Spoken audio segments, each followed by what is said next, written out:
Hello folks, how you doing? I'm not sure it goes, but nice caps from Ahrex at the moment. It doesn't really suits me when I'm fishing, but not when I'm tying. So we're not going to wear that today. Anyway, we're going to tie the mono rig today. So we're going to tie a Dragontail bulkhead type fly, and this is actually the one I've tied already for the video. It's still drying, so it looks a mess at the moment. So ignore it. You know, it will look better in the pictures hopefully if I share some. So the mono rig is just a very simple way of attaching the tails. It probably isn't a simpler way, to be honest with you. It's called mono rig because it uses mono, and that's my nickname. But apart from that, you know, you could use wire if you wanted to, but I'm trying to lighten up this hook because this is the Ahrex PR378 and it's a 6.0 and it weighs a ton. So you really do need to think about the amount of weight you're chucking, you're casting. So you know, the mono does help support that hook a little bit, and of course the tail does as well as it drops. So what that's enabled me to do, because of the longer shank of the PR378, is I can tie on it and add a little bit more bucktail to the shank, sorry, to the hook, the front shank of the hook, and also I've managed to extend the hook further so the hook's more central. You're going to get better hookups then by adding a shank to the front. You know, just lengthen that out a little bit, just enables you to create, you know, tie a bigger fly. And I don't need to support that shank either anymore, because the tail supports it, and so does the mono, and also the bucktail that's tied at the front of the hook as well. So I've been fishing these quite a bit. I've caught bugger all, but the rivers down here are in flood and very cold at the moment, so I'm not expecting to catch, and at the moment I can't even get out. But I'm pretty confident these will catch fish when the pike decide to feed again. Anyway, I'm talking too much, let's get on with the tying. Okay, so the first thing we're going to do, we're going to add the tail attachment. Now all this is 60-pound mono threaded with some 5mm beads. Now these beads come in packs like this, and they're glow-in-the-dark beads, you know, from China, just cheap stuff, but they fit perfectly within the monofilament because you want a snug fit. You want those beads to be able to lock the monofilament. Okay, the monofilament is Trilene leader material, so you know, have a Google search for that, but I will put links on, well, not necessarily links, but I'll put material description in the video. So all I'm doing is putting 3 chartreuse yellowy beads on here, and the idea is the beads lock the mono in place. That's the reason there, and they also create that loop at the end to attach the tail. Another alternative is tubing. 2mm tube works well instead of beads if you want to try that. So all I'm going to do is measure where I want how long I want the tail back, and I don't tend to keep tails too long off my Dragontail flies, because the longer they are back, the more fish you'll miss, and I want that hook more central. So I think about there is about right. So I'm just going to tie that down. A bit too much thread out there. Let's bring some back. Tie that in like so.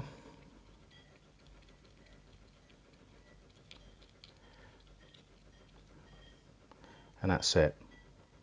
So we just push those beads together and it locks it in place, and it doesn't really hardly move. I mean, if you want to, you can create a thread bump at the top there, but I've never had any problems with these rigs the way they are, so you know, save yourself a bit of time.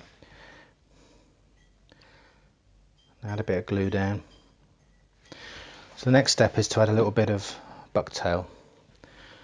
Now I've cut some already here, just a small amount, and just tidy the ends up and tie that on top like so, and tie down tight.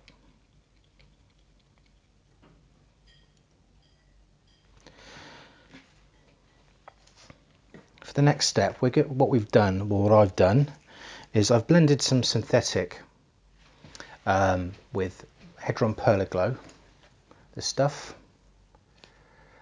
and some polar type flash. This is a no-name brand, I think. And just blended it into the synthetic.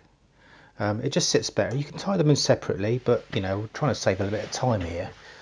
So if you blend it a bit beforehand and pop them in a, you know, a homemade stacker thing, you know, then it just saves you a bit of time and effort. And also when you're blending it, you're sort of tapering it as you're doing it as well. So just make sure those ends are tapered so there's a nice flow.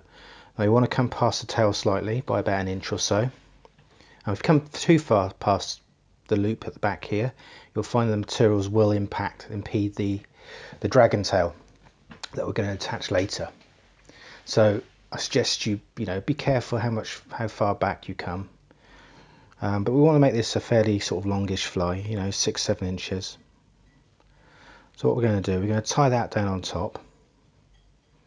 Let's come forward a little bit. Tie that down on top.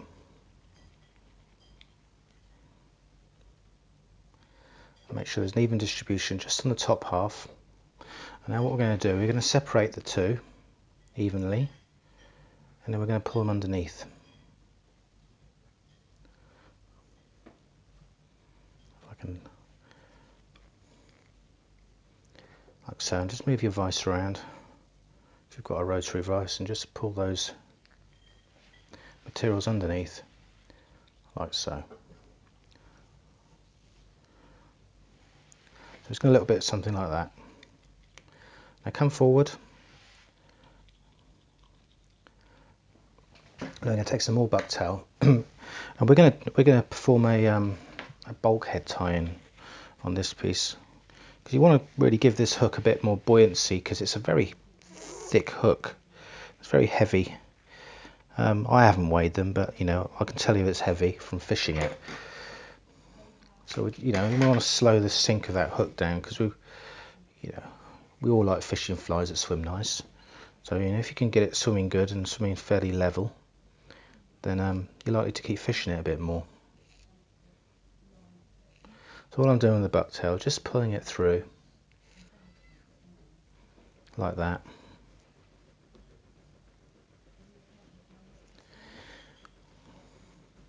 Get rid of any super long ones, doesn't really matter too much. Add a little bit of a glue base down. I need to lay these bottles flat. I do it every single time when I do a video. It's in there somewhere, come on.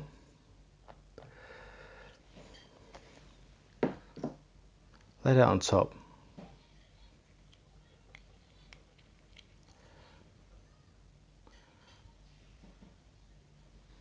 Here we go. And pull tight.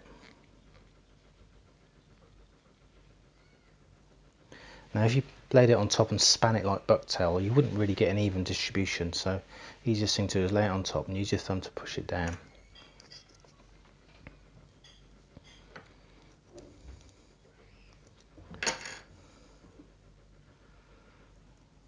If you can hear any background noise, it's not my children. We have very noisy young children next door, and they're I think they're being naughty. The joys of living in a semi-detached house. Anyway, so the bucktail's tied in. We just built a dam in front of it. Now we're going to take a shorter blend of synthetic and flash here, same as before, and we're going to lay it over the top. And we're going to tie the top half 60 and the bottom half 40, just to, you know, create that nice shape. A few wraps over, and bring the bottom half underneath.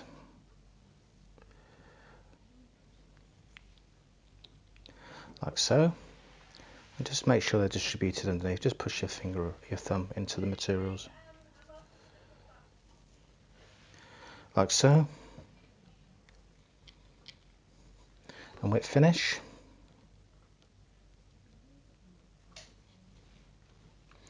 Put a couple over there.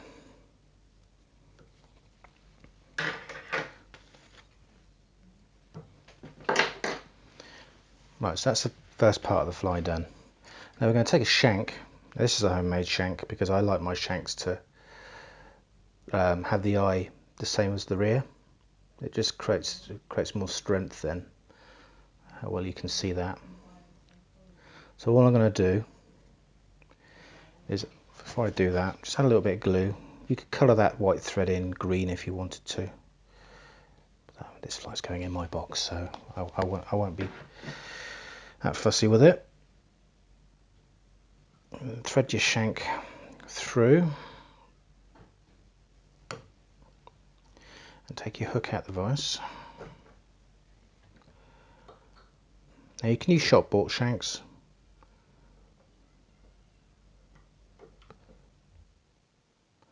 There we go.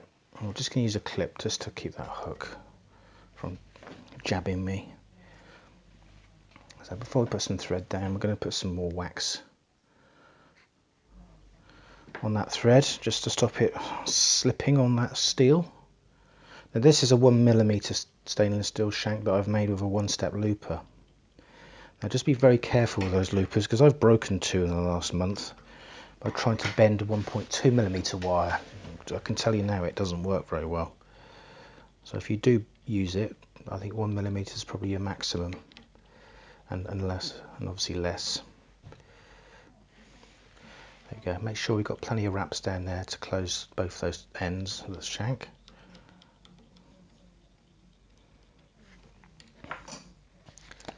Pop some glue down. I'm going to come back in with a chartreuse, and we're going to tie it like a bulkhead again, but slightly shorter this time. Don't need too much of this.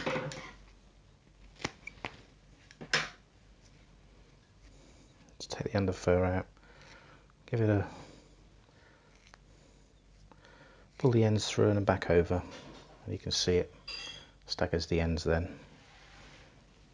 So I'm not going to use a load. Just going to tie that down and distribute it around the hook, the shank. Really it's just a support for the synthetic, so it doesn't have to be super long or anything like that.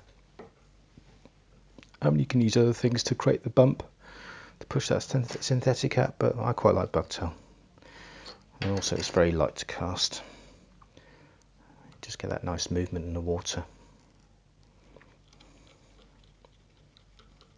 And just build a little dam in front of it. That's enough. I'll take one more synthetic blended with flash. Again, this is shorter than the last one I used, so I'm just going to make sure it's properly tapered. And we're just going to do that 60-40 again, over the top. You could do it 50-50 if you wanted to.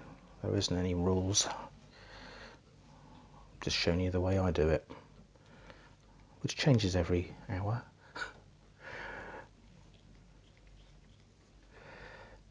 Yeah, you can't keep tying the same old stuff, you get bored. So you have to change things up, you know, discover other things, try other things, you know, and the more you practice, the better you get. So we're going to add a little bit more glue there. I'm going to have one more bucktail tie. This time we're going to go for like a real bright yellow. Again, I'm choosing the fibres nearer the base because they got more air in them. And this is easier to create that volume required. They don't have to tie a bulkhead this last one.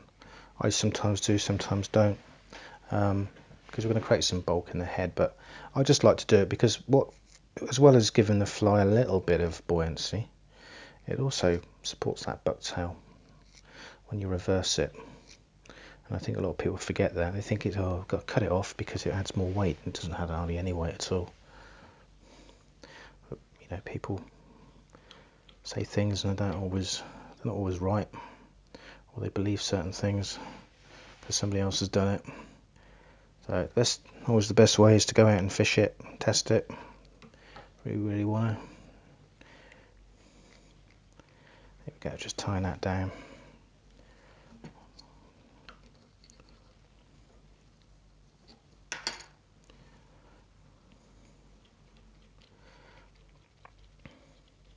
Don't need much of a down here, that will do. Before we finish the head on this fly, I'm just going to put some polar style flash over it. I'm just going to cut them into 3-inch pieces and just give them a tape before I tie them down. Just lay them over, just wrap them all around like that. It's quite wild. The pike won't get. There we go. So the last step, or the second last step, now this is optional. Now I like on these flies to put a nice stripe down it. Now you could draw it on, or you could just use a fat feather of any description. These are cascade feathers actually. You know, the only ones I can get are yellow, yellow or blue. I'd like some natural ones, but I can't seem to find them anywhere. But they're very good for creating a little bit of contrast in the fly. You know, a bit perch-like. This is just by a tiger style anyway. So we're just going to add one each side. And what I do with my feathers, I always fold them back and tie back over. They stay in then. Right, so that's the head done. What I'm going to do is take my clip.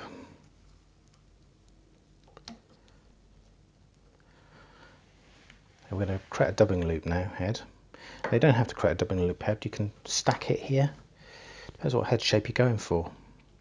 And these are fairly rounded heads because I like a bit of bulk in the front of my fly, just to help move that back tail.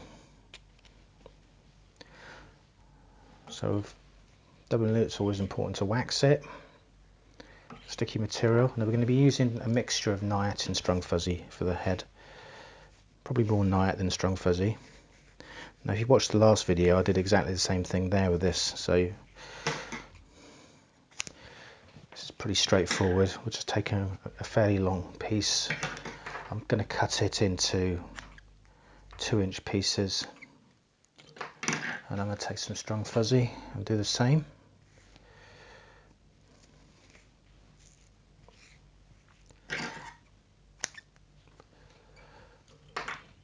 There we go.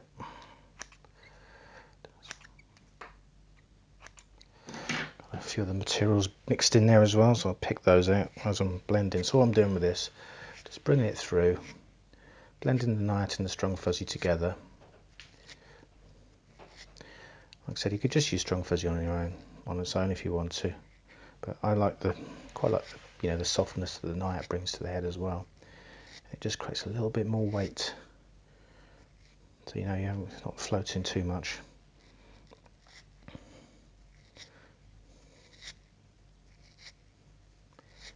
And if you want to, you can mix some flash with this as well.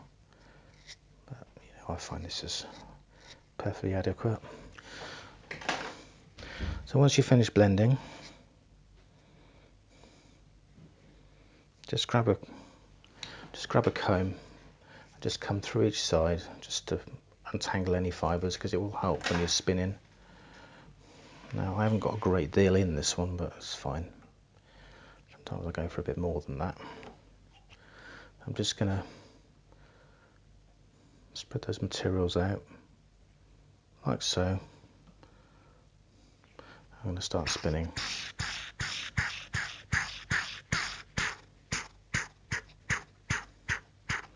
That's it. Take your needle and just come through it to get rid of any that are tangled. It takes a bit of practice to do these. You're not going to get it right all the time, and I screw them up quite a lot. So there we go, like that. Then bend fold those materials back so they behave themselves. A little bit of flash caught in there, that's fine. Now before I put the loop down, put some liquid fusion over the top. Flash is misbehaving, go away. And then start wrapping. And fold back as you go.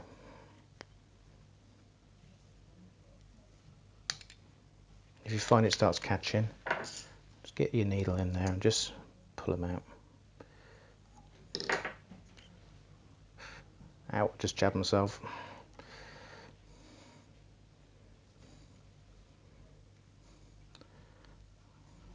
Go like that.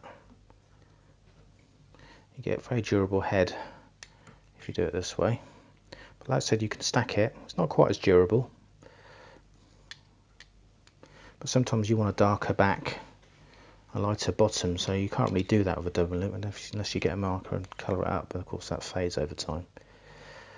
So they require a bit more maintenance. There we go.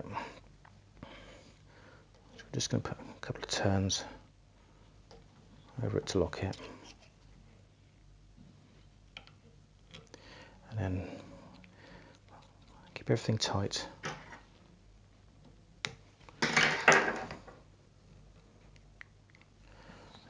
Put a couple of whip finishes in this. Pull tight. If you get any stray ones, you can cut them afterwards or get the lighter out.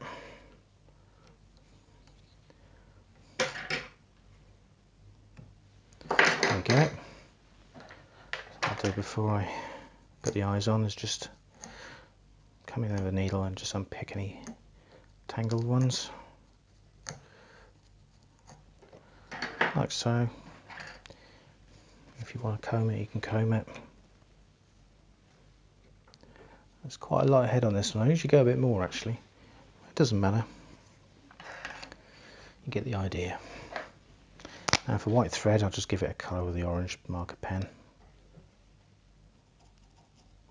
I come in with a bit of liquid fusion just over those thread wraps. It also seeps into the fibres as well.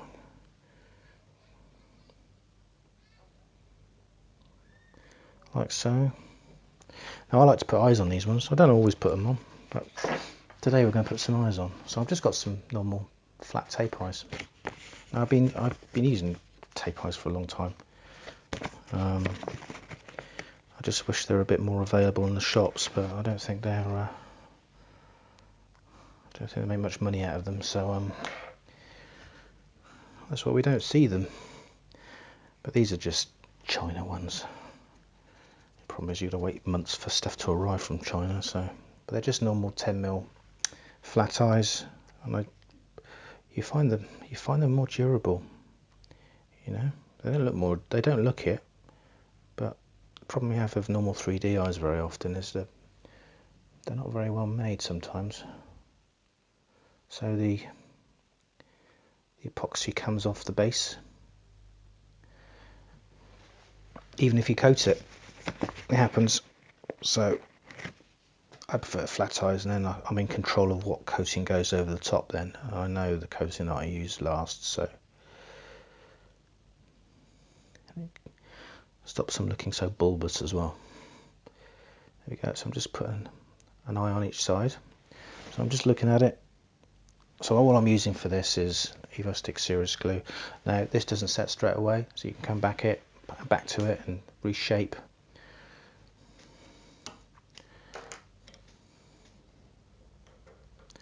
So we'll take that out. Let's have a look at it. Make sure those eyes are lined up. They look pretty good. I don't know why you can see that.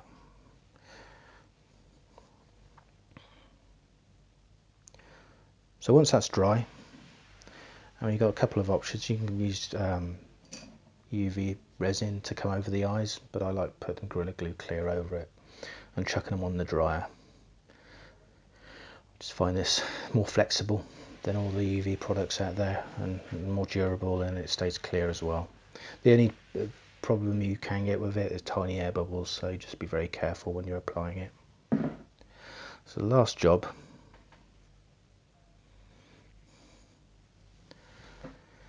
is to attach the tail. This is just a fast tack clip on a tiny little shank that I made with the tail tied on. That's it, it's easy as that. You just pull that bead tight, keep everything secure.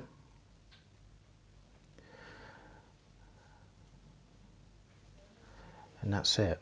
Now this will need a little bit of wetting in the water. Looks a bit naff at the moment, but I always pop it in the water just to shape the fly.